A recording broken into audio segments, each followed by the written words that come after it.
a vast nuclear submarine powers through the icy waters of the Arctic. This is the Kursk, the billion-dollar pride of the Russian fleet. Suddenly, an explosion rips through the front of the sub. Seconds later, another massive blast. Catastrophic flooding sends her to the seafloor. But how could this have happened? The Kursk is supposed to be unsinkable. Now we reveal what really took a state-of-the-art nuclear submarine to the bottom of the Barents Sea. Disasters don't just happen. They're triggered by a chain of critical events. Unravel the clues and count down those final seconds from disaster.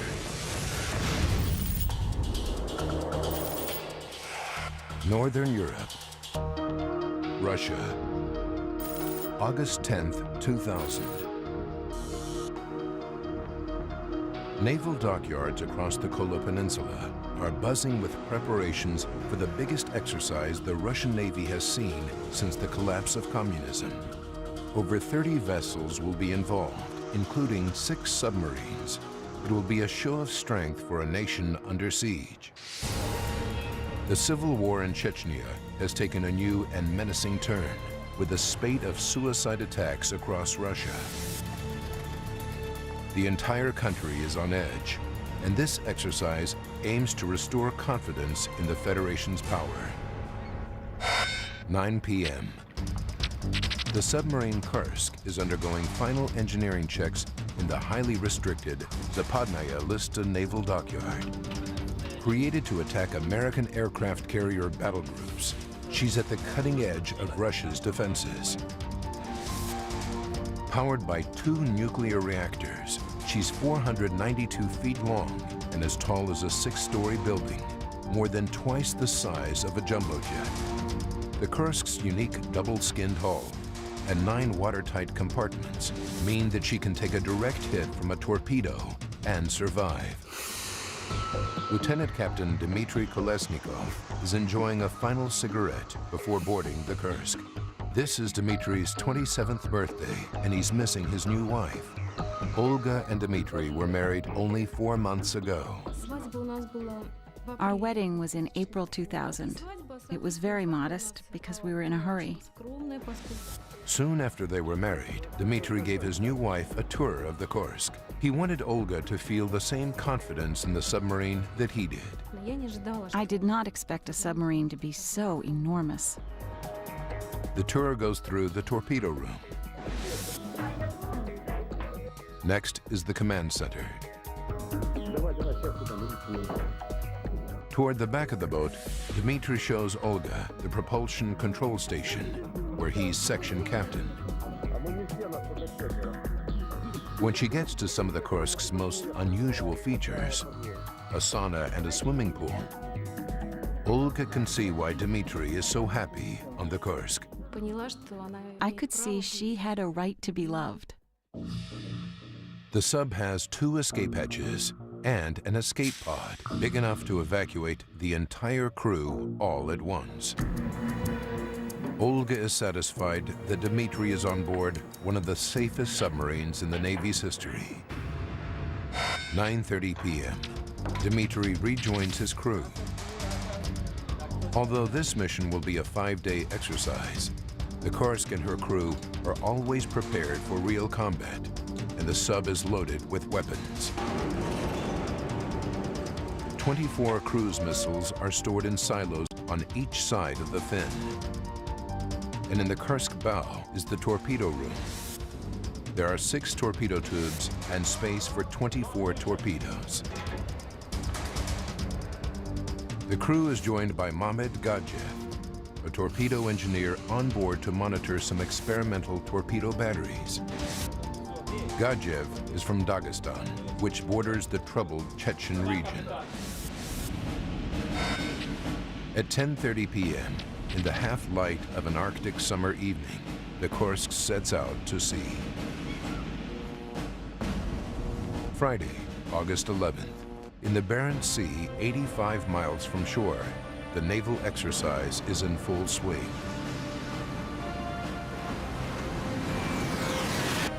The Kursk will take part in a simulated attack, with Russian ships substituting for the Americans. Her commander is Captain Gennady Lyachin, a product of the Soviet system and one of the Navy's most experienced men.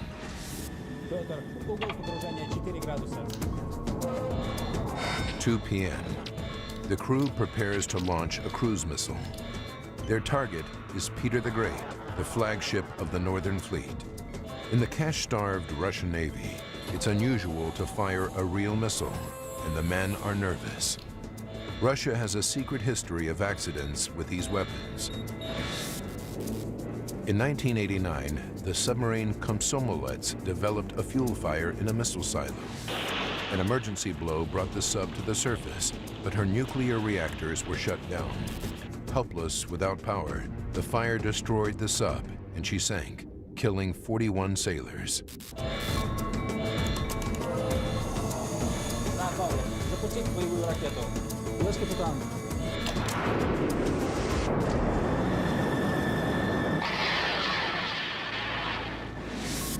With the safe launch of the missile, the Kursk melts back into the ocean. She can stay hidden beneath the waves virtually indefinitely, thanks to her nuclear heart. In control of the reactors is Alexei Mityayev. This is his first mission on the Kursk, but despite his lack of experience, Alexei is well aware of his responsibilities. If there's any sign of an emergency, he'll have to seal himself in his compartment to share the same fate as the reactors. Saturday, August 12th, day 2. The Kursk is ready to begin the final phase of her mission. She'll fire 2 practice torpedoes at the enemy battle group. It's now 11 a.m. The commander gives the order to prepare torpedo tube number 4 for launch. The crew is excited. The Kursk hasn't launched a torpedo for nearly 2 years. This practice torpedo is 25 inches wide, 36 feet long, and weighs 5 tons.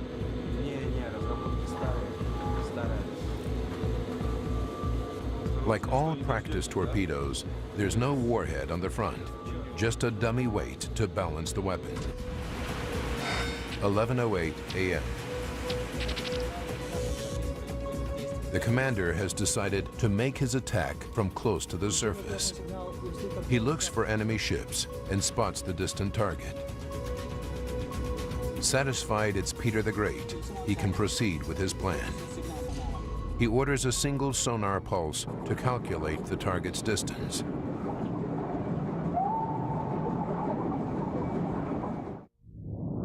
The battle group will be fired on by 6 subs as it passes through the exercise area. The Kursk is second in line. 11:17. The commander gives the order to slow to 6 knots. The instructions are passed to the rear of the sub, where in propulsion control, Dmitry Kolesnikov knows that such a slow speed means the commander is firing a torpedo. 11:20. The torpedo is finally slid into position. As the torpedo door closes, an electrical connection is made between the torpedo and a monitoring system. At 11:27 and 30 seconds, the commander takes a final look in the periscope. The Kursk is poised to launch the first of her torpedoes at the enemy battle group.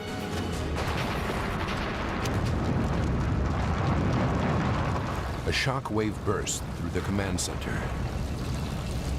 The crew is slammed to the floor. Toxic smoke pours into the room. The Kursk is surrounded by about 100 tons of high explosives, 24 cruise missiles, and 2 nuclear reactors. The Kursk is seconds from nuclear disaster.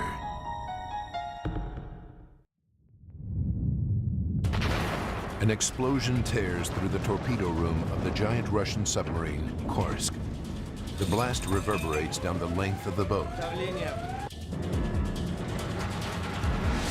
Though seriously injured, the captain has to get the ship to the surface as quickly as possible. He orders his crew to perform an emergency blow, but no one can respond. 230 feet from the source of the explosion, in the reactor control room, Alexei's training kicks in. First, he checks to see if the reactors have been damaged. He quickly sees that both reactors are working normally. For now. Alexei knows that the reactors are separated from the hull by powerful shock absorbers and can withstand a jolt of 50 times that of normal gravity. But if the Kursk's massive arsenal explodes, the shock absorbers will be useless. The Kursk could become the biggest dirty bomb in history. Alexei seals himself into his compartment. He desperately tries to reach the command post, but there's no response. Further to the rear of the sub, in propulsion control, Dmitry shouts for checks on all systems. But something is seriously wrong. Why doesn't he feel the upward surge of an emergency blow?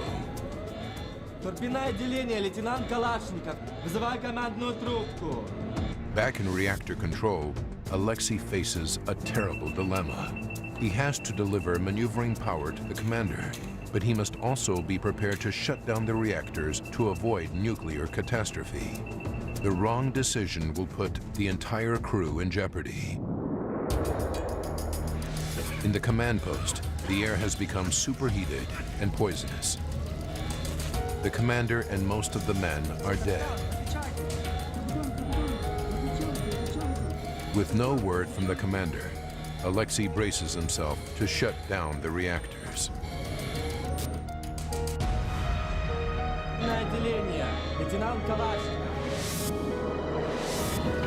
11:30. Just minutes after the first explosion, another detonation rips through the front of the Kursk.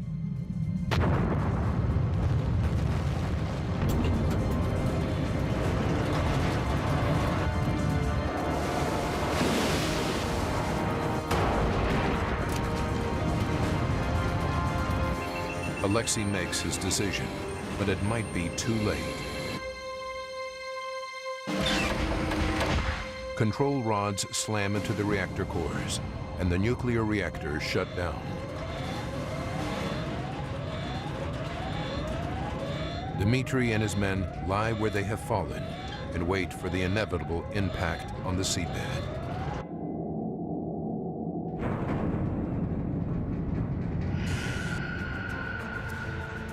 "20 seconds since the explosion. 25 miles away, Admiral Popov, commander of the Northern Fleet, is on board Peter the Great observing the torpedo exercises.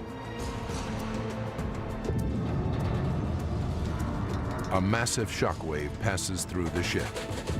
Sonar specialist Lieutenant Lavriniuk logs the location of the source of the shockwave.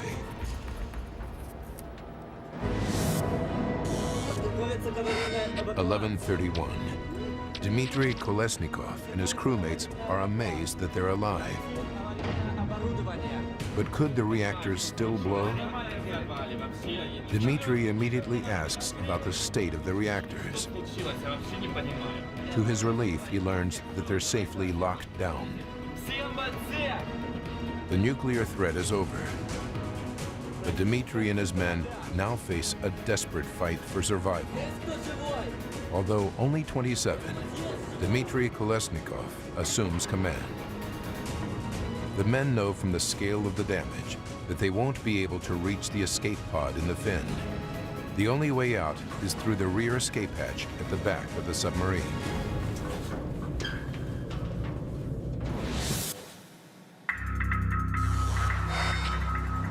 (1:15 p.m.) Aboard Peter the Great, Admiral Popov considers an unexpected turn of events in the exercise. 5 of the 6 submarines have reported successful missions. Only the Kursk is silent. Admiral Popov doesn't raise the alarm yet. The Kursk is, after all, unsinkable. 1:30 p.m. 2 hours since the explosions. A sailor beats out the special hammering code that'll signal their position to rescuers. Meanwhile, Dmitry Kolesnikov calls for the men to yell out their names and writes them down.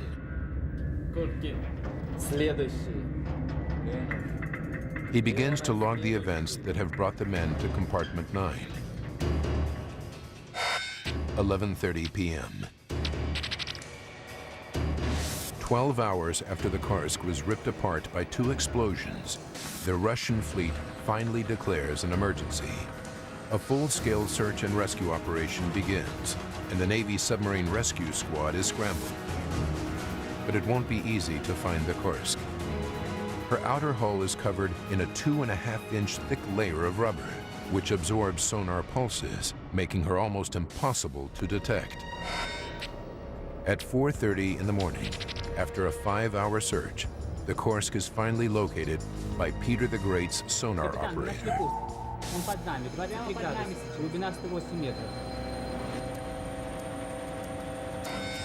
Monday, August 14th. Across Russia, news is leaking out about a submarine disaster. Towards the end of the day, I realized that there had been a tragedy. We were thinking of which hospital to take him to. We were preparing warm clothes, getting hold of medicine, as everyone wanted to help. 3 rescue subs are now on the scene, but they're in poor condition with inexperienced crews. The submersibles tried to connect with the Kursk, but none of them can make a watertight seal with a rear escape hatch. The Russian Navy's attempt to rescue the men is a total failure, and the whole world is following the events in the Barents Sea. Thank you very much, Brian. Good morning. Under growing international pressure, the Russians ask a joint Norwegian and British team to launch a rescue mission. At 7:45 a.m. on Monday, August 21st, 9 days after she sank, divers finally managed to open the Kursk's outer escape hatch. At the other end of the 6-foot-long chamber is the hatch into compartment 9. After such a long time, could anyone still be alive, trapped in an air pocket in the stern of the wreck? Could anyone have survived the tragic sinking of one of Russia's largest and most advanced submarines? As rescuers grapple with the inner door of the rear escape hatch, the world waits with bated breath. But when they open the lower hatch, they find the submarine is flooded. All 118 men are dead. The first body to be recovered is Dmitry Kolesnikov. A note is found in his pocket. It includes the list of the 23 men who survived the blast, only to die in compartment 9. And it contains his farewell to his wife. It is dark in here to write, but I'll try by feel. It seems that there are no chances, maybe 10, 20%. Let's hope that at least someone will read this. Regards to everybody. No need to be desperate.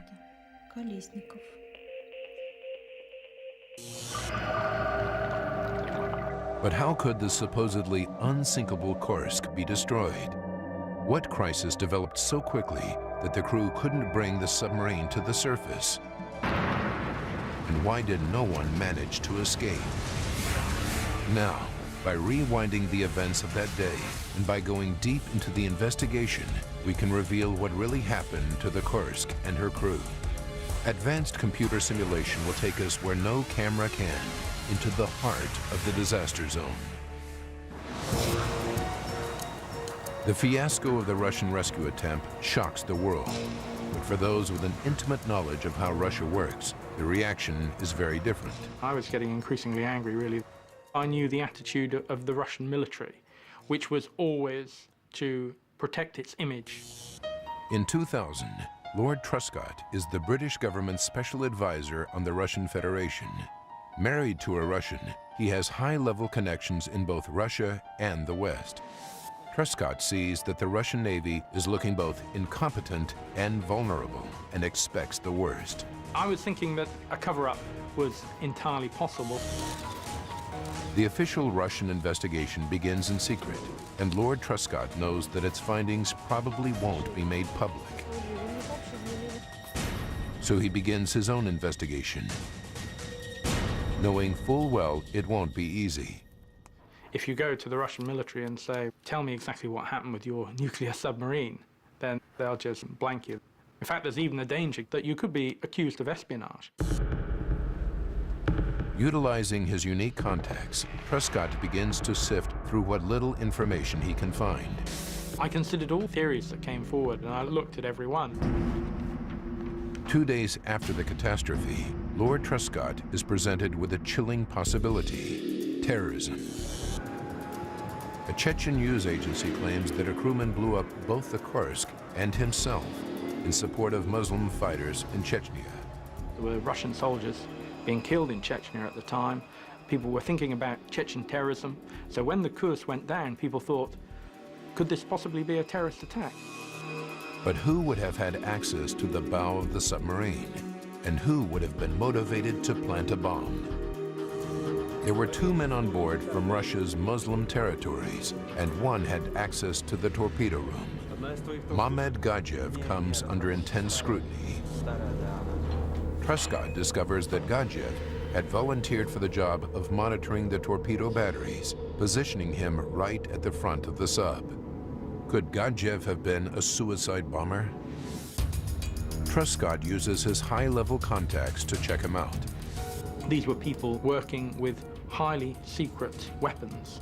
When I did look into the background of Mamed Gadjev, he was a good, loyal member of the Navy.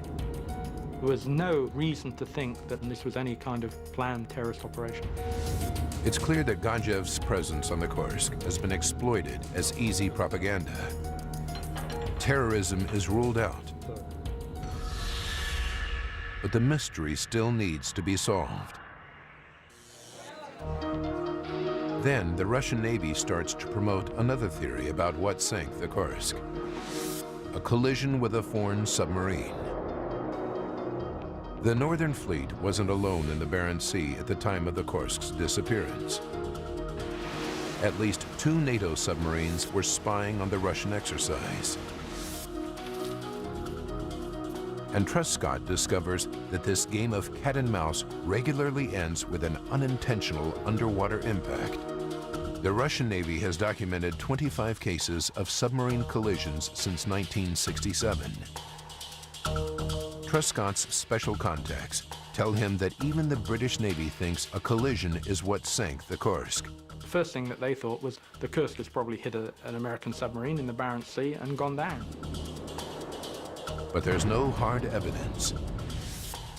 Then, the Russian Navy publishes a satellite photograph of a U.S. submarine, the USS Memphis, in a Norwegian military dockyard, taken only 7 days after the Kursk sinks. For the Russians, it's evidence that the sub has been damaged. U.S. officials deny that the Memphis had been involved in any collision. That there were no American ships involved. The Russian Navy isn't so dismissive. They call a press conference and show video footage of what looks like a large gash down the side of the Kursk. They insist it's evidence of a collision. If not the Memphis, then maybe a British sub is responsible. The Kursk is becoming a political hot potato, and the British Ministry of Defense feels obligated to look into the collision theory. If NATO submarines are being blamed, they need to know the truth. Russia claims that a collision with a NATO sub caused the Kursk to sink, and the British Ministry of Defense is investigating the allegation. Then, a Norwegian seismic facility announces that a strange seismic event occurred in the Barents Sea at the approximate time of the Kursk's disappearance.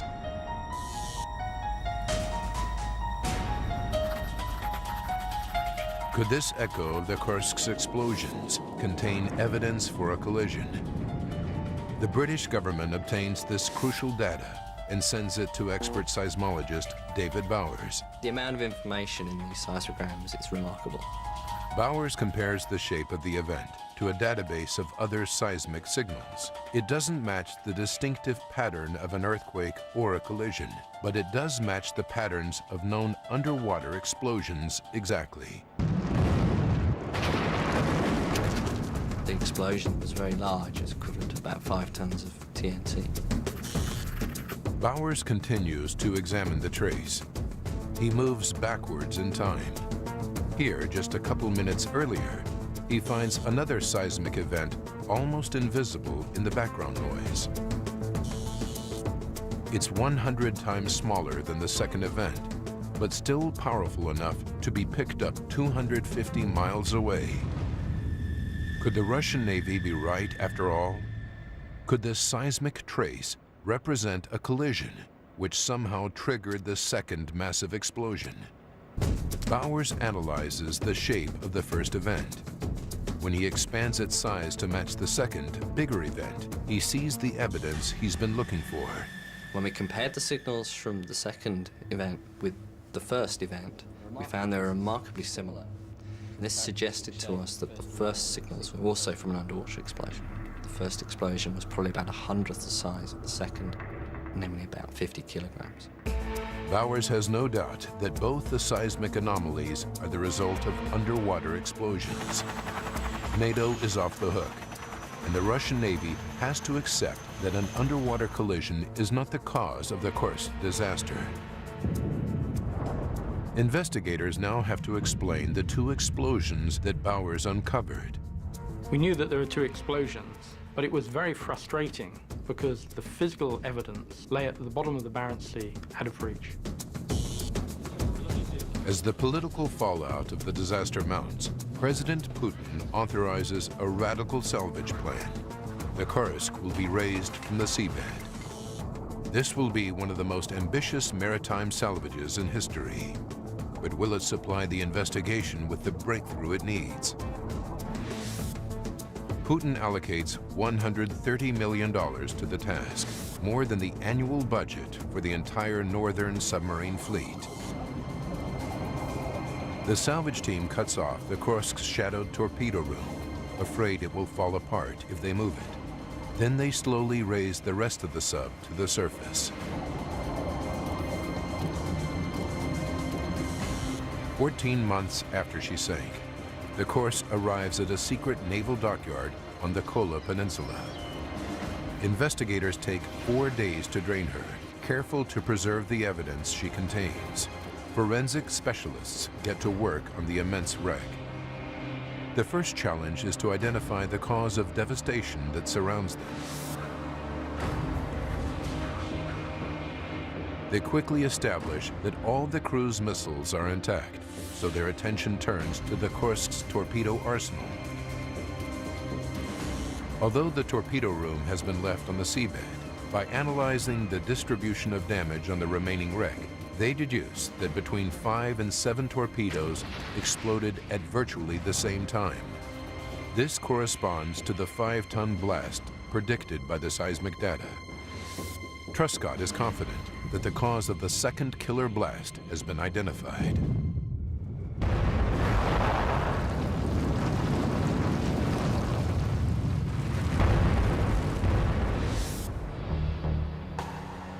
But what led to this massive detonation in the Kursk's arsenal? The clues must also lie in the tortured remains of the sub. The forensic team establishes that the front section of the wreck has been incinerated, its contents cooked in a fire measuring 3,600 degrees Fahrenheit, as hot as a blast furnace. Detailed analysis reveals that this fire was raging before the torpedo arsenal exploded. And Truscott realizes that the seismic data has already revealed the likely source of this fire. The first small explosion. Discovering the cause of this initial blast is the big question for the investigation. but with the remains of the front of the sub abandoned on the sea floor, Truscott doubts the critical evidence will ever be recovered. How could you unravel all this when the whole torpedo compartment had been blown to smithereens over the seabed? The investigation was in big trouble. But then, a piece of hull debris from around the number 4 torpedo hatch is found 165 feet behind the main wreckage site.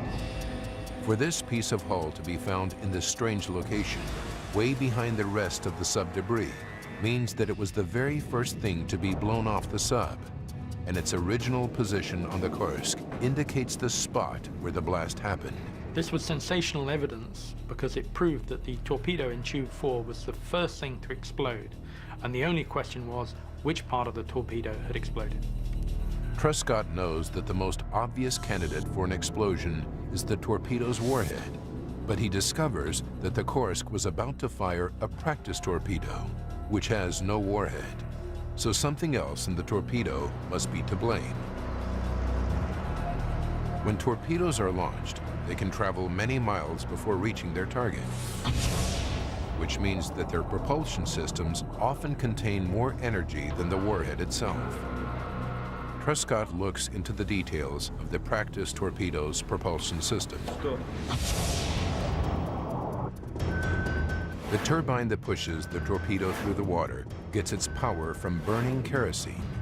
But underwater, where there's no air, the oxygen needed to react with the fuel is stored in the form of concentrated hydrogen peroxide, or HTP.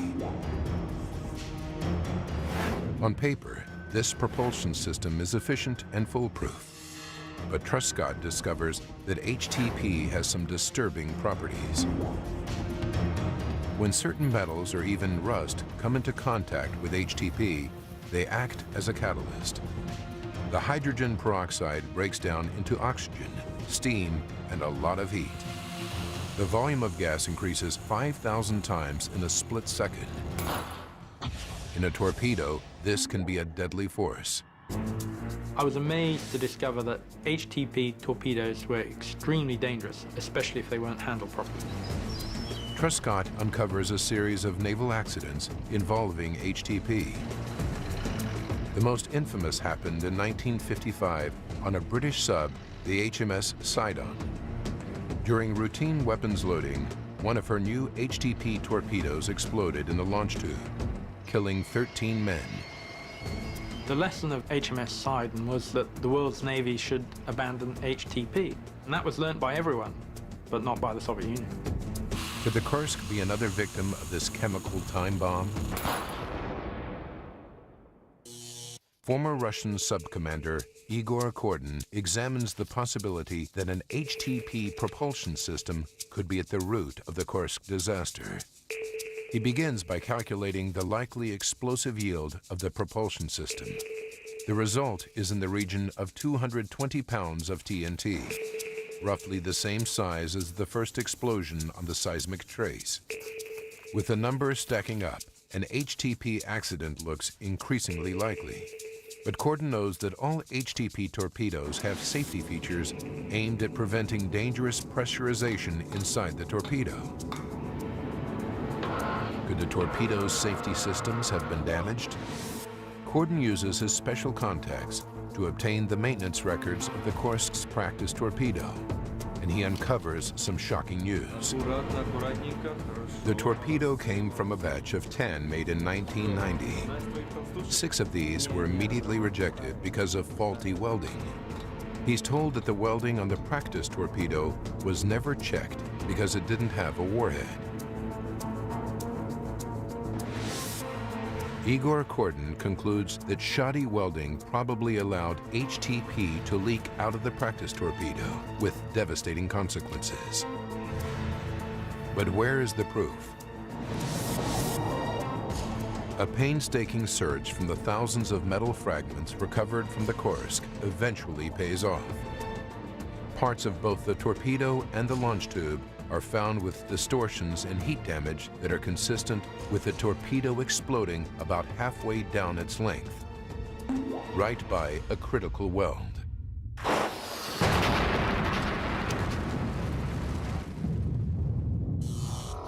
But the elaborate HTP theory raises more questions than it answers. First, Truscott knows that the torpedo launch tubes are designed to fail-safe.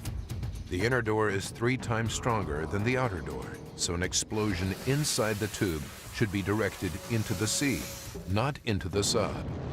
The second problem is that the relatively small size of the HTP explosion shouldn't have been able to penetrate the bulkhead that separates the command post from the torpedo room. Igor Kordin. This was a mystery to us. The yield of the first wave was enough for those people in the second compartment to be left unconscious. The only way these paradoxes can be resolved is to revisit the Kursk's rusting hull. The exhausted forensic team eventually finds the inner launch tube door embedded in the first bulkhead, 40 feet from its original position. Examination of the door reveals that although it was closed at the time of the explosion, it wasn't fully locked down, compromising its strength. With his years of experience, Kordin realizes why the door could have been unlocked. The electrical connection between the torpedo and the tube door is notorious for getting clogged with dust. The crew often has to open the tube door several times to clean the connection before they can complete their system checks.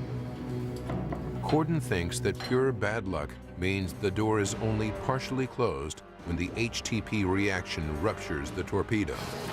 This leaves the investigation with one outstanding problem. How did this small explosion manage to knock out the command post, leaving the Kursk helpless? It was clear that the HTP torpedo was the cause of the first blast, but why was that powerful enough to overcome the command post and stop the Kursk from saving itself? An emergency blow takes just seconds to implement, but even this most basic emergency procedure didn't happen. It really was perplexing. The answer to this mystery will send shockwaves through the Russian fleet and ultimately shed new light on the terrible fate of Dmitry and his 22 comrades.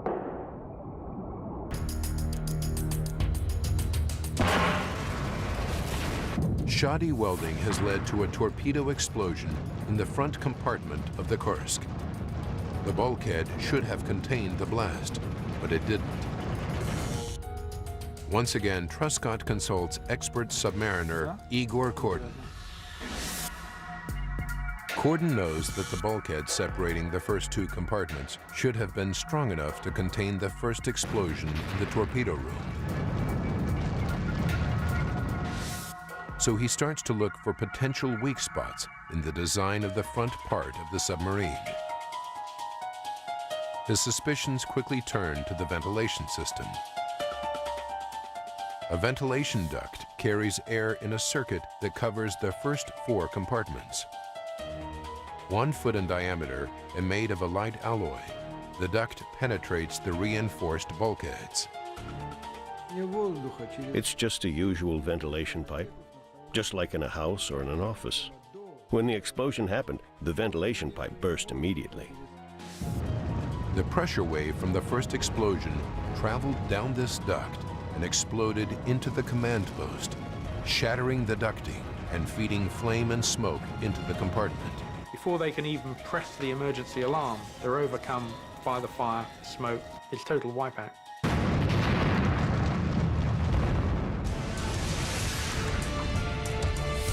Lord Truscott can now put together the chain of events that left this Russian super sub and her crew seconds from disaster.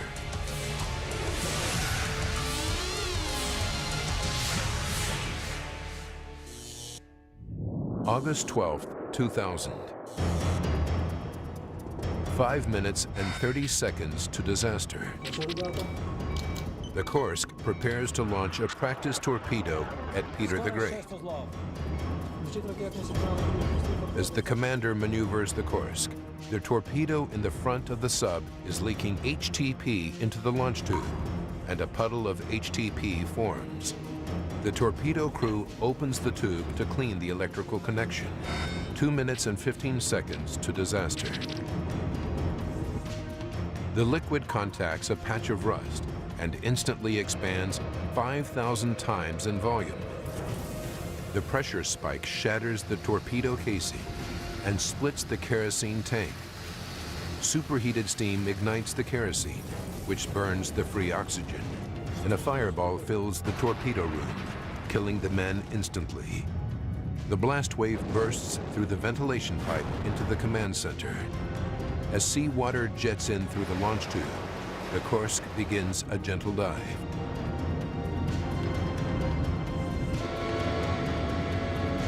Now there are 21 torpedoes being cooked in a fire fueled by 1,100 pounds of kerosene. As the internal temperature of the warheads reaches 700 degrees Fahrenheit, they will spontaneously explode. 11:30 and 15 seconds. Catastrophe. In less than a fifth of a second, up to 7 torpedoes explode.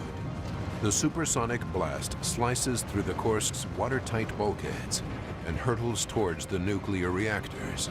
But the reactor shock absorbers cushion the 50G acceleration. The bulkheads contain the blast wave. Control rods slam into the reactor cores, stopping the nuclear chain reactions. Meanwhile, at the front of the sub, the pressure hull is stressed way beyond its limits. The 2-inch thick steel tube bursts. Water explodes into the boat through the 230-foot-long hole. Just minutes after the first explosion, the pride of the Russian fleet lies a wreck on the muddy Barents Sea floor. A watery tomb for 118 men. With the recovery of the bodies, pathologists conclude that for most of the sailors, the end was swift. But not for the 23 men at the rear of the sub. They clung to life for up to 8 hours after the explosions. Igor Kordin uses a lifetime of experience to create the full horrific account of their struggle for survival. The men are only 118 yards below the surface, and they've been trained to ascend from this depth in their escape suits, one by one through the hatch. But it's dangerous. If no one spots them when they reach the surface, they'll freeze to death. To go up into the open sea, they'd be carried out into the open ocean, get frozen, and get lost without a trace. They were waiting for one ship to be above the submarine. The sailors have plenty of food and water, and there's enough air in the compartment to last several days if they're careful. But each time the men breathe out, they exhale carbon dioxide. Even at low concentrations, this toxic gas can kill. To counteract this threat, the sub is fitted with air scrubbers, chemical plates designed to strip the CO2 out of the air.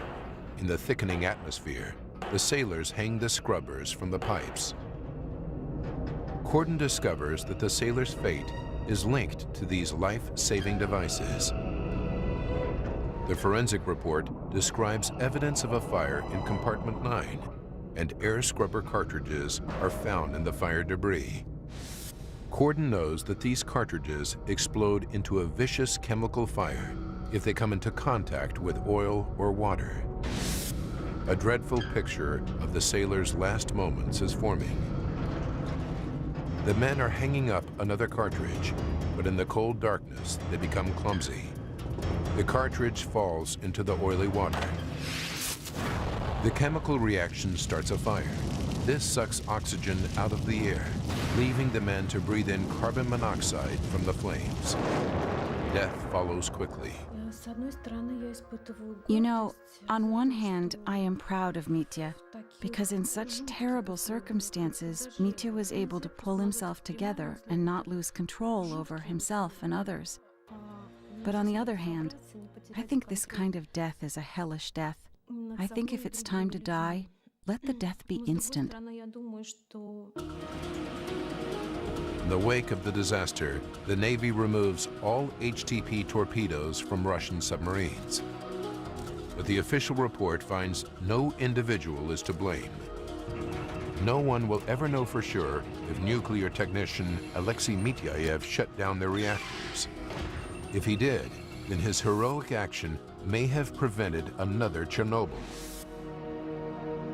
Most of the sailors' bodies are returned to their families across Russia, and a memorial is created in St. Petersburg to honor them. The Kursk disaster is often seen as a metaphor for the decay of the Soviet Union, but I see the bravery of the Russian crew really as a sign of hope for Russia and the future.